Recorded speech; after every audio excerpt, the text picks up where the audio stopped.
Buenos días a todos. Les doy la más cordial bienvenida al seminario del día de hoy. Para mí es un enorme gusto presentar al ponente, el doctor Daniel Grinberg. El doctor Daniel Grinberg cursó tanto la licenciatura en biología como el doctorado en genética en la Universidad de Barcelona. Entre los años de 1987 y 1990, realizó una estancia postdoctoral en el Imperial Cancer Research Foundation de Londres, donde estudió los mecanismos de regulación transcripcional del gen IN2 responsable del tumor de mama del ratón. Desde el año de 1990 es profesor de la Universidad de Barcelona, donde fue director del Departamento de Genética de 2008 a 2012 y miembro del Comité del Programa Científico de la Sociedad Europea de Genética Humana de 2012 a 2016. A lo largo de su carrera, el doctor ha desarrollado diversas líneas de investigación, lo que ha repercutido en publicaciones científicas de alto impacto. Entre las líneas de investigación que ha desarrollado se incluyen la genética molecular humana, la búsqueda del gen responsable del síndrome de OPIT-C, la generación y caracterización de modelos de la enfermedad de Niemann-Pick-C en ratón y ensayos de diferentes enfoques terapéuticos. Además, la identificación de variantes genéticas, generación de modelos y ensayos terapéuticos en 3 tipos de patologías genéticas principalmente: las enfermedades lisosomales, la osteoporosis y el síndrome de OPIT-C, así como sinergias en el estudio genético y la búsqueda de terapias para el síndrome de OPIT-C, la fractura femoral atípica, la osteoporosis y enfermedades lisosomales. Actualmente es profesor emérito en la Universidad de Barcelona, donde lidera el Grupo de Investigación en Genética Molecular Humana, grupo reconocido como Grupo de Calidad para la Generalidad de Cataluña. Te damos la más cordial bienvenida, Daniel. Gracias. Buenos días en México. Aquí en Barcelona es la tarde. En primer lugar, quiero agradecer a Rafa por la invitación para dar este seminario, que por supuesto hubiera preferido hacer de manera presencial, pero sabemos que ahora no es posible. Voy a empezar por compartir la pantalla. Y bien, como sabéis, voy a hablar del estudio de genes de susceptibilidad a osteoporosis, nuestra experiencia en este tema en los últimos años y sobre todo después de los resultados de los análisis de asociación a lo largo de todo el genoma, los GWAS, como indica el título. En primer lugar voy a presentar a mi grupo. Somos el grupo de genética molecular humana. Estudiamos distintas patologías, las bases genéticas de patologías, enfermedades de acúmulo lisosomal, es uno de los temas que llevamos desarrollando hace muchos años, también en síndromes de discapacidad intelectual, en particular los que tenían la etiqueta diagnóstica de OPIT-C, que ahora comentaré, pero sobre todo hablaré de osteoporosis y fenotipos óseos. Estamos en la Facultad de Biología de la Universidad de Barcelona, en el edificio Prebosti que veis aquí, en la tercera planta, en la avenida Diagonal. En el tema de síndrome de Opitz y enfermedades relacionadas, lo que hicimos fue analizar muchas familias nucleares con este síndrome de Opitz, muchas enviadas por el mismo John Opitz, y lo que demostramos en la mayoría de ellas, porque fuimos encontrando el gen responsable de la patología por estudio de la secuenciación de exoma en todas ellas, encontramos que los genes que causaban la patología eran distintas en cada familia, demostrando que el síndrome de Opitz era heterogéneo desde el punto de vista genético. En las enfermedades lisosomales, para comentar solamente los últimos resultados, estamos trabajando con neuronas derivadas de células inducidas pluripotentes, IPS. Aquí ven las neuronas de individuo con Sanfilippo C y el individuo wild type, y la distinta actividad neuronal que hay en las células de individuos sanos o de pacientes. Y el otro tema que estamos desarrollando ahora es una terapia con oligonucleótidos antisentido en un modelo de ratón de Niemann-Pick tipo C. Pero como digo, hoy voy a hablar de la osteoporosis y por lo tanto empiezo por una pequeñísima introducción. El tejido óseo, como todos saben, es un tejido conectivo mineralizado, especializado, que tiene funciones mecánicas, protectoras, endocrinas, y donde los tipos celulares son básicamente los osteoblastos y los osteoclastos, y otros dos menos relevantes tal vez, aunque en realidad no son tan poco relevantes como pueda parecer, que son los osteocitos y las células de revestimiento. Incluso ahora últimamente han aparecido algunas células nuevas, pero no comentaré este punto. Pues bien, el osteoclasto es esta célula multinucleada que hace la resorción ósea, va comiendo hueso, y el osteoblasto va rellenando el agujero que deja el osteoclasto con nuevo hueso. Cuando el osteoblasto termina la función, queda de alguna manera dentro de la matriz extracelular y convertido en osteocitos. Y también otra posibilidad es que se conviertan en estas células de revestimiento. Pues bien, en condiciones normales lo que tenemos es que hay un equilibrio entre la resorción y la formación de hueso que queda desbalanceado en las situaciones patológicas. En la osteoporosis, por ejemplo, hay mayor resorción que deposición, que formación ósea, ya sea porque hay un incremento patológico de la resorción o un defecto en la producción de hueso. Esto produce una reducción de la densidad mineral ósea, un deterioro de la microarquitectura del hueso y un elevado riesgo de fracturas. La osteoporosis, según la definición de la Organización Mundial de la Salud, es una situación en la cual la densidad mineral ósea está por debajo de un umbral. Este umbral es el de menos 2,5 deviaciones internas, deviaciones estándar, con respecto al pico de masa ósea que se adquiere a los 20-25 años. La masa ósea va creciendo hasta ese pico y luego va disminuyendo, en el caso de las mujeres con un punto de inflexión cuando ocurre la menopausia, y cuando se cruza esta línea se entra en osteoporosis. Se puede cruzar antes de tiempo si se tiene una menopausia temprana, si hay una situación de pérdida rápida de hueso, o las personas que llegan a un pico de masa ósea más bajo que el normal, que esos cruzarán el umbral para entrar en osteoporosis antes de tiempo. Al final, en edad avanzada, tanto hombres como mujeres terminarán pasando el umbral de la osteoporosis. Muy bien. En la primera época pre-GWAS, por llamarla de alguna manera, lo que hacíamos era buscar variantes en genes candidatos.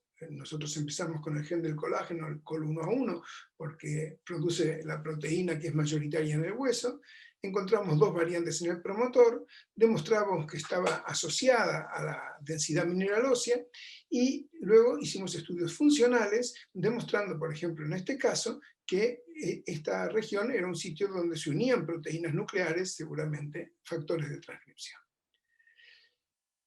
Ese estudio todos lo íbamos haciendo con muchos genes individuales y con SNPs individuales, o sea, SNPs son los polimorfismos de un único nucleótido, y para tener más fuerza estadística nos unimos en un consorcio que se llamó Genomos, con distintos grupos europeos, y entonces seguíamos trabajando en genes individuales, en variantes individuales, pero con una N mucho mayor que daba mucha más fuerza estadística. En este ejemplo estaba el gen del estrógeno y el receptor del estrógeno y del receptor de la vitamina D. Luego ya pasamos a trabajar con una opción que era GeneWide, en el sentido de que tratábamos de analizar conjuntamente toda la variabilidad de un gen, o sea, GeneWide a lo largo del gen. El primero que usamos fue el gen ERP5, y en este trabajo que hicimos en el 2008 participó Rafa Velázquez cuando estuvo con nosotros en Barcelona. Muy bien, la siguiente situación ya, para terminar esta pequeñísima introducción, fueron los estudios de asociación a través de todo el genoma, los Genome-Wide, y hemos trabajado en varios de ellos en este consorcio Genomos, que luego pasó a ser GEFOS, de los cuales destaco como artículo principal este Nature Genetics del 2012, Estrada y colaboradores, donde se hizo un metaanálisis de todos los Genome-Wide que se habían hecho hasta la época, y de ahí salieron 56 loci asociados a la densidad mineral ósea, y de ellos 14 asociados al riesgo de fractura, que es más relevante quizás para la patología. También unos años después participamos en otro estudio, donde aquí, además del Genome-Wide Association, se hizo también una secuenciación del genoma completo, y entonces se pudieron identificar algunas variantes raras, en particular en este trabajo, una en el Helen Grail, que es un gen cuya proteína interacciona con DKK1, luego ya hablaremos de DKK1, y el segundo gen que sale en este trabajo, aunque no en el título, fue el gen Win16, del cual también volveremos a hablar dentro de unos minutos. Bien. Decíamos que un poco este artículo de Estrada era la base de lo que vamos a comentar. Este era un metaanálisis de todos los GWAS. Pues bien, ¿qué hacemos después de tener ya estos genes? Más GWAS no tiene quizás sentido. Por un lado tenemos el problema de que cuando en un GWAS se encuentra una asociación de un SNP concreto que sea genotipado a un fenotipo, como puede ser la densidad mineral ósea, puede ser que la asociación sea directa y causal, pero lo más probable es que sea una asociación indirecta, y que la asociación, digamos, causal sea la que corresponde a otro sitio, a otro locus que desconocemos, que puede estar en una zona de desequilibrio de ligamiento. Por lo tanto, lo que veamos para este SNP también vale para el locus causal. Entonces, lo que tenemos que hacer es ver si este SNP es realmente causal, y si no lo es, tratar de encontrar el o los SNPs que puedan ser los responsables causales realmente del fenotipo. Hay que recordar que el 90% de las señales de GWAS son intergénicas, y además en el caso de la densidad mineral ósea, más de 500 loci están asociados a ella, pero solo explican una parte pequeña, un 20%, de la variación total de densidad mineral ósea. Bien, entonces, teniendo en cuenta esos 14 loci que estaban relacionados con fractura, que aquí los tenéis, decidimos hacer dos tesis doctorales que empezábamos en ese momento sobre dos temáticas distintas. Por un lado, a Neus Rocayats le correspondió trabajar sobre este gen C7orf76, mientras que, como veremos enseguida, a Nuria Martínez Gil le encomendamos el trabajo sobre genes de la vía de Wnt, que comentaré más adelante. ¿Qué pasaba con el C7orf76? Lo escogimos como dos extremos, digamos. Por un lado, los genes de la vía de Wnt eran bien conocidos, aunque todavía había mucho por hacer, como veremos enseguida. Y por el otro extremo teníamos este gen que era completamente desconocido. De hecho, ni siquiera estamos seguros de que el gen exista y si puede ser que su función, esa región del genoma, funcione más como un sitio regulador que como un gen en sí mismo. Muy bien, entonces, para que empecéis a ver claro cómo era la situación, cuando se publica el paper de Estrada, esta región con esta señal del GWAS tan importante aquí, en el cromosoma 7, en el brazo largo, en 21.3, no correspondía a ningún gen en el dibujo. O sea, aquí es donde está el C7ORF76, pero no aparecía en ese mapa. Incluso esta señal se la identificaba como posible relacionada con este gen vecino, SLC25A13, o este SHFM1, sobre el cual volveremos a hablar. En las siguientes versiones del genoma ya empezó a aparecer aquí el gen C7ORF76, aquí lo tenemos ampliado, y era un gen que por lo menos tenía una serie de señales donde se podrían unir factores de transcripción, indicando que el gen podría llegar a funcionar. También se descubrió en esta región una serie de enhancers, que eran enhancers de dos genes que sí estaban implicados con el metabolismo óseo, como DLX5 y DLX6. En particular, el EDLX18 es un enhancer que está exactamente en la región del gen que estábamos estudiando.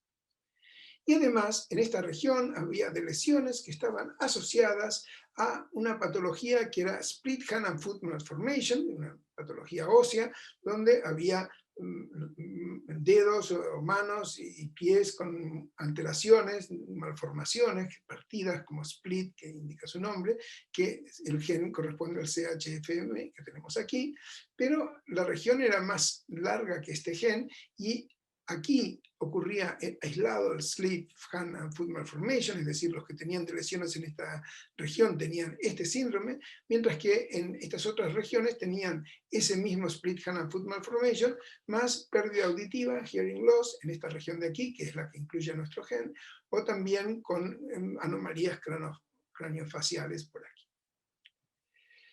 La región tiene una zona de desequilibrio de ligamiento muy amplia, hay unos cuantos SNPs que se encontraron asociados a la densidad mineral ósea en esta zona, y entonces nosotros lo que decidimos fue resecuenciar 28 kilobases, incluyendo todo el gen y regiones flanqueantes, y tratar de, por un lado, ver si las variantes que encontrábamos estaban sobre o subrepresentadas en los extremos de nuestra población, para lo cual utilizamos la cohorte que estuvimos usando en todos los estudios de asociación, que es una cohorte Barcos del Hospital del Mar de Barcelona. Tenemos unos 1500 más o menos DNA, pero primero trabajamos con los extremos, 50 mujeres con el menor Z-score o 50 mujeres con el mayor Z-score. La cohorte Barcos es una cohorte de mujeres posmenopáusicas. Muy bien. Encontramos unas cuantas variantes, no voy a entrar en los detalles, en toda la charla no me meteré en detalles. Y lo que tenemos aquí son, digamos, distintas variantes que hemos encontrado, algunas de ellas en zonas posiblemente reguladoras o en zonas de enhancers activos que seguimos estudiando posteriormente. Encontramos que el número de variantes de baja frecuencia estaba más o menos equilibrado entre las dos densidades minerales óseas extremas.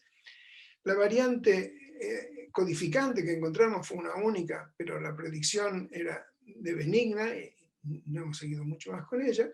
Y, perdón, había una variante que sí estaba, ahora sí que me he ido, una variante que nominalmente tenía diferencias entre los grupos extremos. Muy bien. La otra cosa que hicimos fue mirar informáticamente donde había señales de modificación de la cromatina que pudieran estar asociadas a regiones reguladoras. Y aquí encontramos 4 regiones interesantes, una que era ese enhancer que he comentado, 2 regiones, probables regiones de enhancer, la 1 y la 2 que vemos aquí, y una que es un upstream element que no habíamos secuenciado porque lo descubrimos después, pero que también tenía una variante interesante. De hecho, aquí hay 3 variantes que dieron significativas cuando lo estudiamos en toda la cohorte Marcos. Estos son los resultados de esas 3 variantes, significativos para la densidad mineral ósea de columna y una asociación nominal con la fractura osteoporótica. Entonces decidimos centrarnos en esta región de este potencial enhancer que está aquí. Esto es a 5' del gen, porque el gen se transcribe al revés, o sea, de derecha a izquierda. Y entonces, trabajando sobre esa región reguladora, lo que hicimos fue clonarla delante de un gen luciferasa, en un típico ensayo de gen reportero, y lo que vimos es que UPE era capaz de activar la transcripción claramente y que además había una diferencia importante entre los 2 alelos. Por lo tanto, esa variante que había en UPE, que había dado significativa, podía ser funcional, tal como se ve por esta distinta acción en el estudio luciferasa. Con esto acabamos el primer estudio, publicamos este trabajo donde demostramos que UPE y el SNP en concreto son candidatos a ser responsables de la asociación que habíamos encontrado con la densidad mineral ósea. A continuación nos centramos en el enhancer 18 que os mencionaba, y entonces lo que hicimos fue también colocarlo delante de un gen de luciferasa para estudiar su función como posible aumentador, activador de la transcripción, y en particular vimos que una zona central, la que está marcada en oscura, era capaz de activar la transcripción de una manera muy importante. La otra aproximación que hicimos fue buscar interacciones 3D en el genoma de UPE mediante lo que se llama Circular Chromosome Conformation Capture, o sea, un 4C-seq, en el cual lo que hacemos es intentar ver qué regiones del genoma están asociadas a nuestro gen. Tomando aquí un gen como viewpoint, intentamos ver dónde puede haber enhancer de este gen. Claro, estos enhancers, como sabéis, son sitios donde se pueden unir factores de transcripción con complejos de otras proteínas, coactivadoras, etcétera, para tomar finalmente contacto con la maquinaria transcripcional, la RNA polimerasa, los factores de transcripción, TF2D, etcétera, o también con un sentido represor en algunos casos. Y entonces, mediante este puente de proteínas que se forma, tratar de encontrar qué regiones están unidas de alguna manera a nuestro gen, aunque estén muy lejos, porque este bucle puede ser enorme. El sistema del 4C consiste en hacer un crosslink para que queden unidas las proteínas que unen distintas regiones genómicas, se hacen digestiones y ligaciones diversas y se termina amplificando por PCR estos círculos que tienen por un lado nuestro gen, que es el viewpoint, y podemos secuenciar qué es lo que hay en cada uno de los círculos. Y esas serán zonas donde hay una interacción mediante ese puente de proteínas que comentaba. Y entonces, para hacer la historia corta, porque encontramos muchas más cosas, pero lo que vimos aquí fue que en algunas de las células, en particular en las células SAOS2, este es el viewpoint, que obviamente siempre tiene mucha señal, pero encontramos que había reads en esta región de aquí que corresponden a los genes del X5 y del X6. O sea que en nuestra región del gen C7OR76 había elementos reguladores seguramente para la expresión de DLX5 y DLX6. Muy bien. Entonces, la última parte de este trabajo consistió en generar un ratón en el cual, mediante por CRISPR-Cas, se hizo una delesión de la región correspondiente al ratón a la región donde estaba este enhancer del X18 en humanos. También se lo habían encontrado en ratón, o sea que aquí lo que quitábamos era claramente el enhancer. Esto lo hicimos en colaboración con un grupo de Alemania. Y entonces lo que logramos es tener unos embriones de ratón, dado que no llegaron a adultos, o sea, alguna cuestión importante estaba ocurriendo aquí que impedía que llegaran a adultos. Pero en los ratones, en los embriones, ya vimos cosas que, de hecho, todavía lo estamos investigando y terminando de preparar, pero vimos señales importantes. Por ejemplo, hay una expresión muy reducida en la vesícula óptica, en el knockout, y recordar que esta región estaba asociada a problemas de audición, o sea que esto tiene bastante sentido. También vimos una expresión ligeramente reducida en los arcos branquiales, esto todo en embriones de 11.5 días, y en los de 17 ya encontramos una serie de alteraciones esqueléticas que ahora estamos estudiando, no entraré a detallar, pero que nos dan la confianza de que este sitio es importante para la expresión de genes relevantes para la salud ósea, digamos. Muy bien, paso a la segunda parte de esta presentación, donde vuelvo al paper de Estrada, donde tenemos aquí los 14 loci asociados a fractura, y aquí los tenemos otra vez, donde en el caso de la primera tesis, la de Neustro-Kayatz, correspondía al gen C7-OR76, y en el caso de la tesis de Nuria Martínez-Gil, lo que hicimos fue observar que de todas estas señales, de las 14 señales que había, 7 de ellas correspondían a genes de la vía de Wnt. Y entonces pensamos que tenía sentido trabajar sobre estos genes y ver cuáles eran las variantes que estaban implicadas en la patología. En particular, decidimos centrarnos en 3 genes, el gen Wnt16, que ya había sido encontrado asociado a la densidad mineral ósea y a la fractura en diversos estudios, y que también en el estudio que hicimos de secuenciación del genoma aparecía como segundo gen importante después de Engrail. Y luego 2 inhibidores de la vía de Wnt, como son DKK1 y SOS, realmente relevantes. SOS en particular también es responsable de algunas patologías concretas, como el Van Buchen o esclerosteosis, por ejemplo. Y además es una diana terapéutica importante en estos momentos.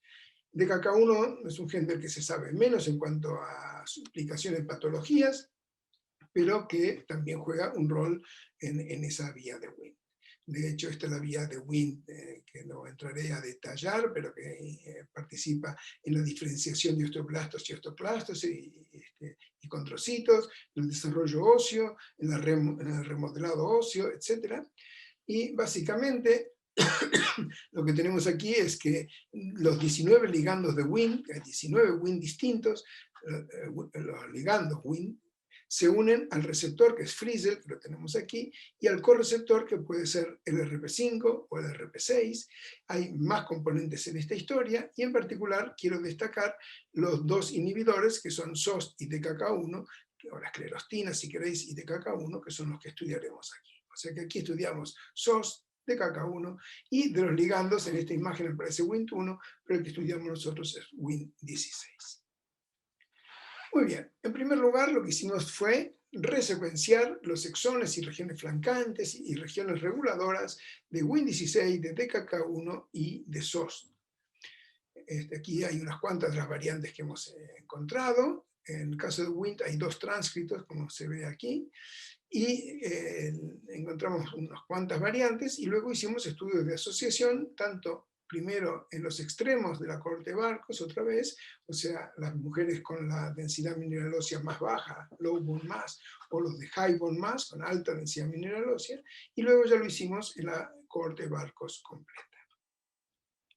En el caso de DKK1, lo más relevante fueron estas 3 variantes, una que es una variante rara codificante, donde la arginina 120 pasa a leucina, y la encontramos en una única mujer con alta masa ósea. Esta otra variante la encontramos asociada a la densidad mineral ósea, bone mineral density, y esta otra estaba en la región 3' UTR, y nos pareció interesante estudiarla. En el caso de SOS, lo mismo, encontramos varias variantes, y algunas de ellas las hemos estudiado con más detalle, en particular esta que estaba presente en 3 mujeres que estaba en la mitad inferior de la distribución de densidad mineral ósea. Y en el caso de Wnt16 encontramos también asociaciones, algunas que incluso superan, digamos, el corte de Bonferroni, es decir, el análisis de corrección por test múltiples, y también sobre esto comentaremos cosas en los próximos minutos. Muy bien. En el caso de DKK1 decidimos hacer estudios funcionales, y aquí, como teníamos esta proteína con la mutación P-arginina 120 leucina en una mujer de alta masa ósea, decidimos ver si esto cambiaba la funcionalidad de la proteína. También decidimos analizar otra variante, que era esta de tri-74-fenilalanina, que esta la habíamos encontrado unos años atrás en una familia con dos personas que tenían alta masa ósea. La masa ósea alta se define a partir de la suma de Z-score de cadera y columna por encima de 4, cosa que la madre y la hija tenían. Y entonces decidimos estudiar estas dos variantes, y también aprovechamos para estudiar una serie de otras variantes que eran relativamente frecuentes en la población, para ver si afectaban la funcionalidad de DKK1. Para hacer este estudio hicimos un ensayo de luciferasa, pero aquí, claro, esta proteína, no es un factor de transcripción, es un inhibidor extracelular. Lo que hicimos fue transfectar en células SAOS2 a varios componentes de la vía de Wnt para que se active la vía de Wnt, y luego transfectamos un plásmido que codificaba para una DKK1 wild type o para las DKK1 con estas mutaciones, y ver si tenían un efecto diferente al de la wild type. Aquí tenemos los resultados de los estudios de la luciferasa.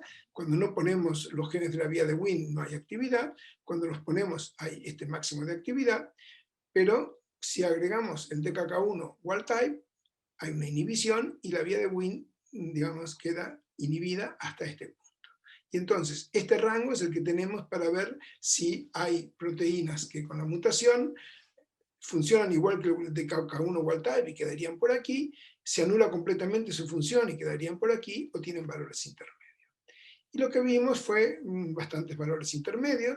O sea, aquí tenemos una serie de proteínas y tenemos que, por ejemplo, la tirosina 74-fenilalanina, que era la que estaba cosegregada en esa familia, y la arginina 120 leucina, que era la que habíamos estudiado en el estudio presente, las dos tenían un valor intermedio, de alguna manera reduciendo la capacidad inhibitoria de DKK1 y coherente con el hecho que sus portadores tengan un fenotipo de alta masa ósea.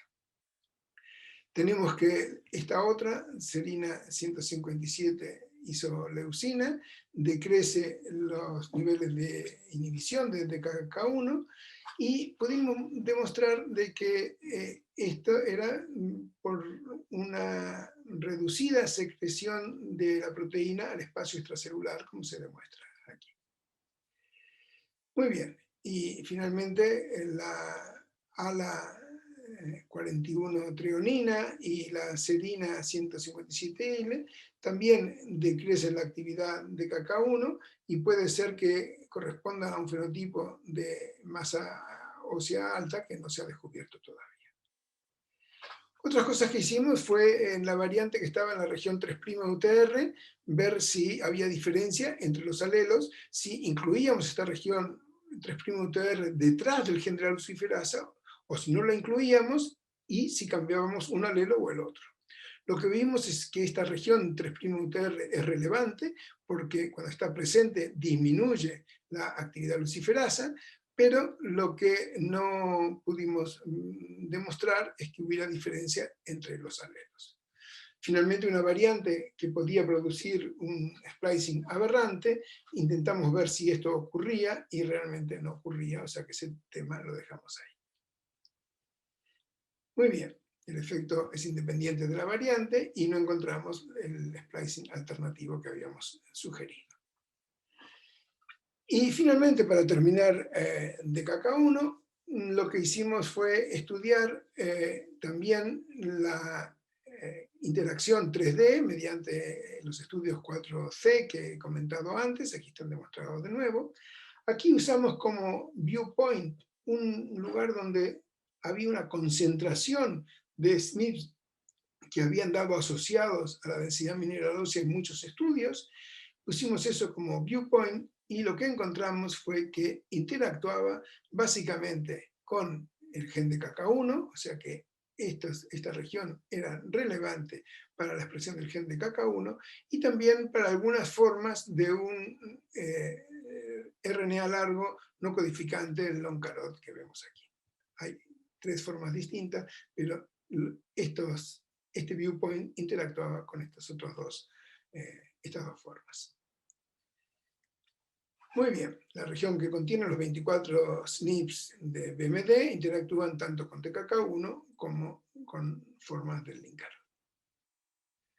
En cuanto a SOS, encontramos aquí las variantes que habíamos comentado, una en 3 mujeres que estaban en la mitad inferior de densidad mineral ósea, y en particular esta variante afectaba a la Tata Box.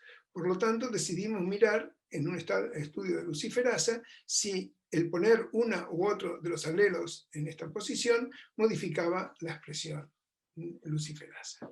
Y sí hemos visto que el mutante y el wild type tenían distintos niveles de expresión. O sea que es un cambio que es funcional. El problema aquí es que el mutante tendría un bajo nivel de expresión de SOS, por lo tanto menos proteína esclerostina, lo cual hace que tuviera activada la vía de Wnt, porque esclerostina SOS es un inhibidor, y entonces debería tener mayor BMD. Y nosotros lo habíamos encontrado en 3 mujeres en la mitad inferior de los niveles de BMD, por lo tanto esto no cuadra y habrá que buscar la explicación en otros aspectos que aquí no consideramos. Luego decidimos también estudiar la variante Val10-ILE, que es un cambio de un aminoácido en la proteína, en la región del péptido señal, y para eso estudiamos en la proteína SOS, que es producida básicamente por los osteocitos, tanto intracelular como extracelular. Entonces también aprovechamos para estudiar 2 variantes que sabíamos que afectaban la salida de la célula de la proteína SOS y otras variantes que no conocíamos su situación. Y entonces lo que vimos claramente es que las variantes, esto es la situación intracelular y esta es la extracelular, las 2 variantes que estaban descritas como que no salían fuera de la célula, cumplían con eso, no salían realmente fuera de la célula, como veis aquí, y la que nosotros queríamos estudiar, que era la P-Val10-ILE, vimos que tenía claramente un nivel inferior, tanto extracelular como intracelular, pero en todo caso había menos esclerostina de la que debía haber. O sea que aquí teníamos menos esclerostina, la vía de Wnt quedaba activada, había más densidad mineral ósea, y esto coincidía con que a esta proteína la habíamos encontrado, esta variante, la habíamos encontrado en mujeres con alta masa ósea. También aquí hicimos el estudio de 3D, y aquí lo que pudimos demostrar es que, tomando como viewpoint este gen SOS, las interacciones, por un lado, ocurrían en el enhancer FR5, es un enhancer muy bien conocido porque ahí se ha demostrado que la dirección de este enhancer era la causa de la enfermedad de Van Buchen. Bing Van Hu lo demostró hace muchos años, pero esta es la primera vez que demostramos una interacción directa entre este enhancer y el gen SOS, y también vimos algunas interacciones con otros enhancers que están descritos entre los genes MEOX y ETV4. Y finalmente algunos en la zona del gen DHX8. Muy bien. Y finalmente el último gen que estudiamos en este apartado es el gen Wnt16, donde también encontramos una serie de variantes, como ya he comentado, asociadas con la densidad mineral ósea, y alguna variante rara esta que hemos encontrado en una única mujer con alta masa ósea. Lo primero que hicimos fue estudiar el intrón 2 del gen, porque aquí encontramos que había varios fragmentos que se solapaban con regiones que estaban predichas como que tuvieran que tener una función enhancer por distintos sistemas in silico de análisis. Entonces decidimos ver qué pasaba con esta región, en un estudio también luciferasa, ver si realmente tenían una capacidad de enhancer o de promotor, y lo que vimos es que distintos fragmentos de este intron 2 tenían actividad enhancer y promotora, y la más importante es la actividad promotora, que es la que vemos aquí, que la de enhancer, especialmente para este fragmento C. Claro, un promotor aquí podría querer decir que aquí empieza la transcripción de un tránscrito que no conocemos, porque los dos tránscritos de Win16 que se conocen, o bien empieza aquí la transcripción, o todavía más hacia arriba. Entonces, lo que hicimos fue analizar por RNA-seq todos los RNAs que había en esta región, y descubrimos que había, además de los dos RNAs conocidos, un RNA que parecía tener un trozo del intrón que podría coincidir con que fuera iniciada la transcripción a partir de esos fragmentos promotores que habíamos detectado. Y todavía más, cuando estudiamos a fondo este RNA en los bancos de datos de secuencia, apareció que había una secuencia de un micromurciélago, un microbat, que tenía exactamente este RNA. Por lo tanto, este RNA existe en la escala evolutiva y puede ser que en algunos casos se exprese también en humanos y que nosotros estuviéramos encontrándolo a partir de las secuencias promotoras que habíamos descubierto. Pues bien, esto todavía lo estamos trabajando, el artículo como tal ya está sometido, pero este es un tema que seguiremos trabajando en el futuro.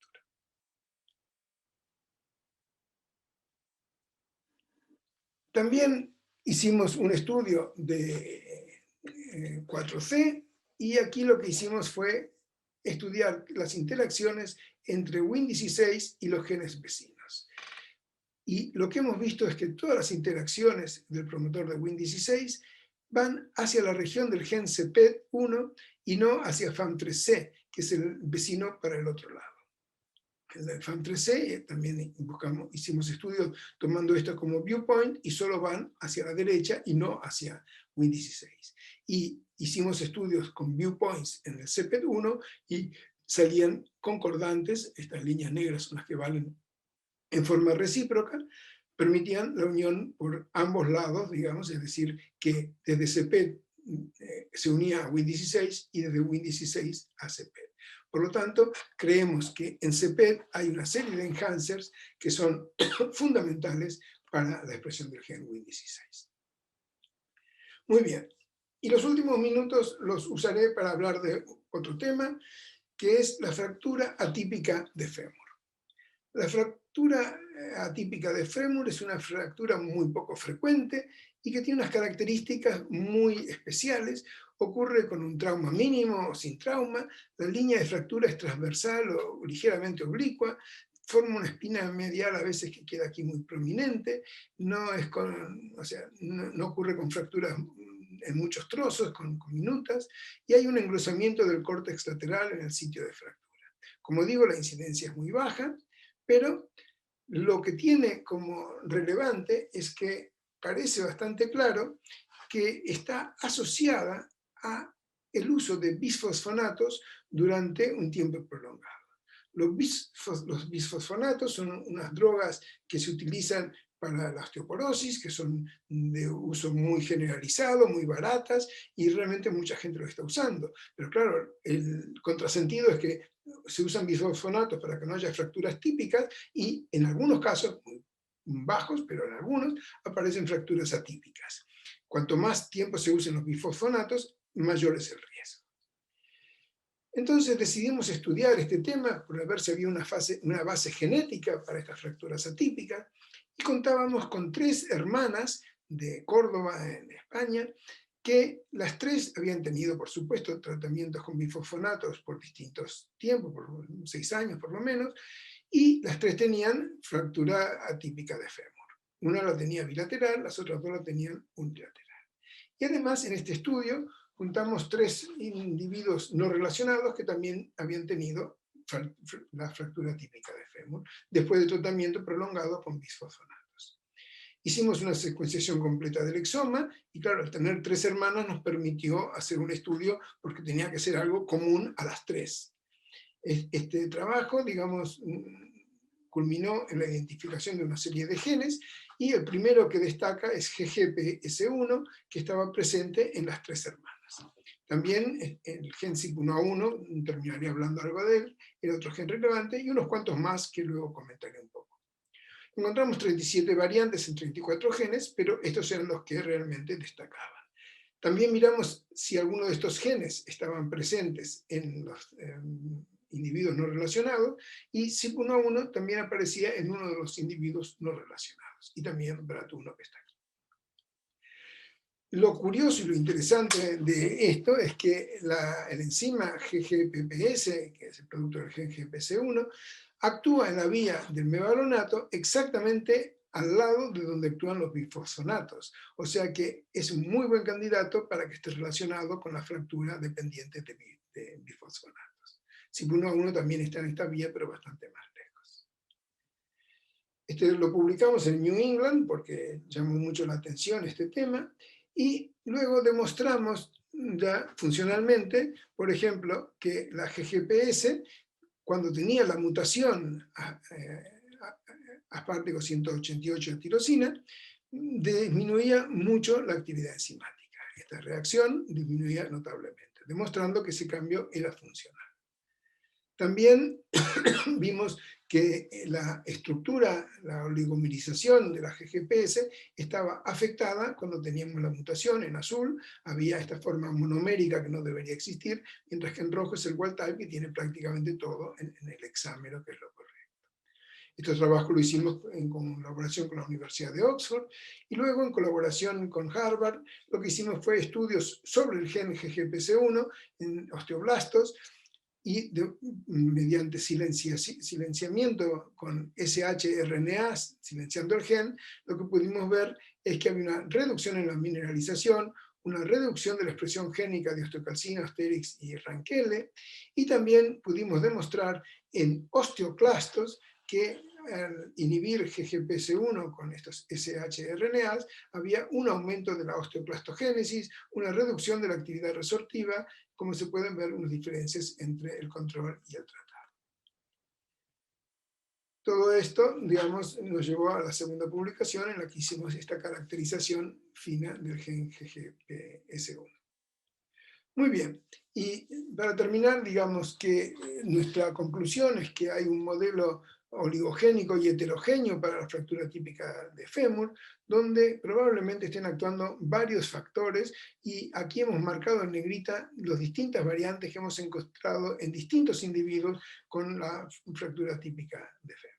En particular aquí tenemos la GGPPS como enzima en el osteoclasto, que ya hemos comentado, y la otra que nos llamó la atención es CYP1A1, porque la encontramos finalmente en 4 individuos no relacionados, o sea, en las 3 hermanas por un lado y otros 3 individuos no relacionados.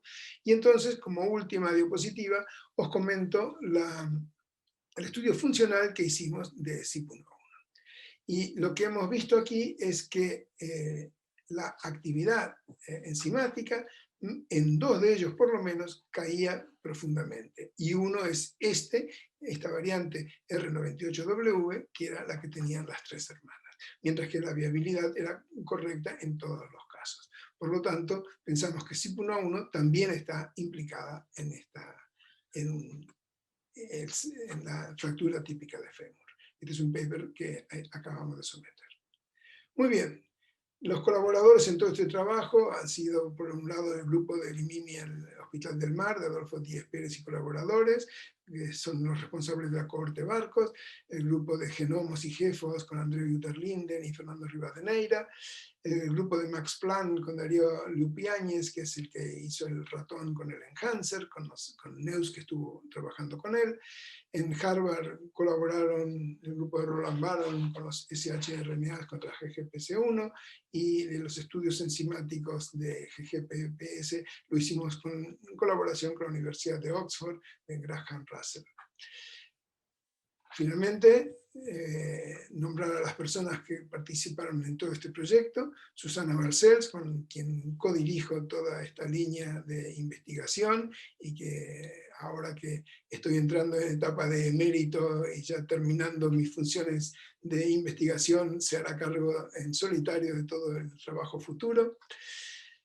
Neus Roca Yats, todo el estudio del C7-76, Nuria Martínez Gil, responsable de la vía de WIN, las dos ya son doctoras, y en esta foto en la que aparecen nuestro grupo colaborador del Hospital del Mar, Leo Meligoski, Adolfo Díez, Xavi Nogués, están también otras doctorandas de otras épocas: Patricia Sarrión, Lidia Águeda, Natalia García Giral, que he mencionado. Y finalmente, muchas gracias por su atención y estoy dispuesto a contestar preguntas.